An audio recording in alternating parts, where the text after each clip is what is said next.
Assez extrême sur la résilience, la discipline. Oui, parce qu'on le surnomme souvent l'homme le plus dur du monde. Et son histoire, elle est assez incroyable. Partir de si bas pour arriver là où il est. C'est ça. Insiste bien sur ses débuts. C'était vraiment très sombre. Un foyer violent, du racisme au quotidien. Ah oui, il vivait près du siège du KKK, c'est ça, avec des menaces sur sa voiture. Tout à fait. Des menaces de mort taguées. Et puis les difficultés scolaires, l'obésité, 134 kilos. Des soucis de santé aussi. Très drépanocytaire, malformation cardiaque. Piou. Pas étonnant qu'ils disent se sentir faible, plein de peur, sans estime de soi à l'époque. Ben oui, c'est ce qui rend le déclic encore plus fort, je trouve. Le fameux documentaire sur les Navy Seals, quand J'ai- il était exterminateur. C'est ça, la semaine de l'enfer. Ça a été un choc. Il a compris qu'il était dans une impasse, que personne ne viendrait le sauver. Et là, décision radicale. Choisir la souffrance pour se blinder le mental. Sa fameuse corne sur le cerveau. Exactement.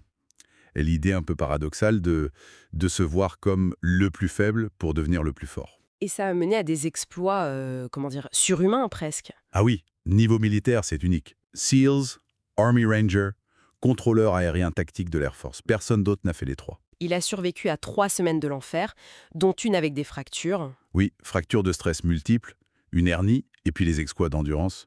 Le record de traction, 4030. Après 2 échecs, en plus, il a fallu une sacrée dose d'acharnement. Carrément. Et les courses, la Badwater, 217 km dans la vallée de la mort. 8 courses de 160 km en 8 week-ends. C'est fou. Il y a cette anecdote de la course de San Diego, non? Où il se qualifie pour Badwater à l'arrache. Ah oui, incroyable. Qualif en courant 160 km en moins de 24 heures, prévenu 3 jours avant, sans entraînement spécifique. Et il termine comment? Mais à bout, fracture, périostite, déchirure, il raconte s'être souillé dessus, être dans un état second, et il a fini les 48 derniers kilomètres. Comment? En se scotchant les jambes fracturées. Une technique qu'il avait déjà utilisée pendant sa 3e semaine de l'enfer. Puisé dans le passé, quoi. C'est dingue. Mais justement, comment il relie ça, ces trucs extrêmes, à la vie de tous les jours? Pour lui, s'entraîner pour la vie, ça veut dire quoi? C'est une bonne question. Pour Goggins, endurcir l'esprit comme ça, c'est pas juste pour la course. C'est une préparation pour les coups durs imprévus de la vie. D'accord. Chaque épreuve renforce la capacité à gérer l'adversité future, en gros. C'est ça. Il insiste beaucoup sur le fait de faire ce qu'on déteste, parce que c'est là, dans l'inconfort qu'on fuit, que se trouverait la croissance. C'est un choix conscient. Il est assez critique envers la facilité ambiante, non?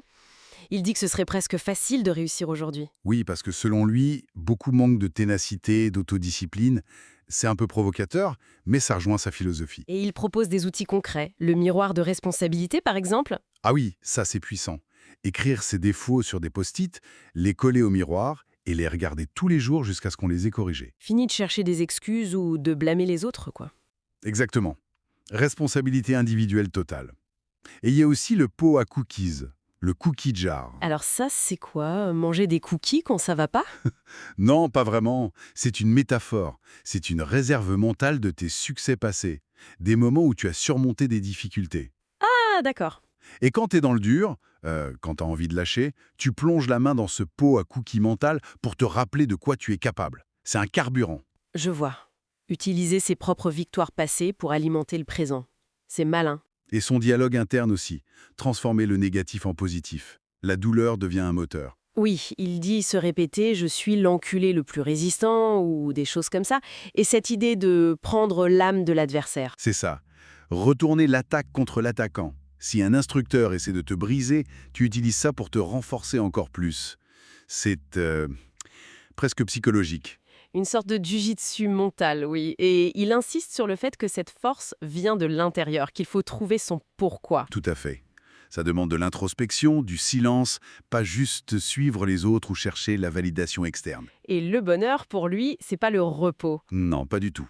Le vrai bonheur, selon la source, c'est de regarder en arrière, de voir le chemin parcouru, la souffrance surmontée, la transformation. C'est vraiment à contre-courant.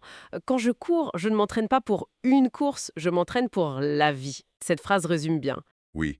En gros, la source nous montre que choisir d'affronter l'inconfort, la souffrance même, de manière répétée et volontaire, eh bien, ça peut être un outil hyper puissant pour construire sa résilience. même en partant de très très bas. C'est un message fort sur le pouvoir du mental et la responsabilité de chacun. Exactement. Du coup, ça laisse une question en suspens peut-être.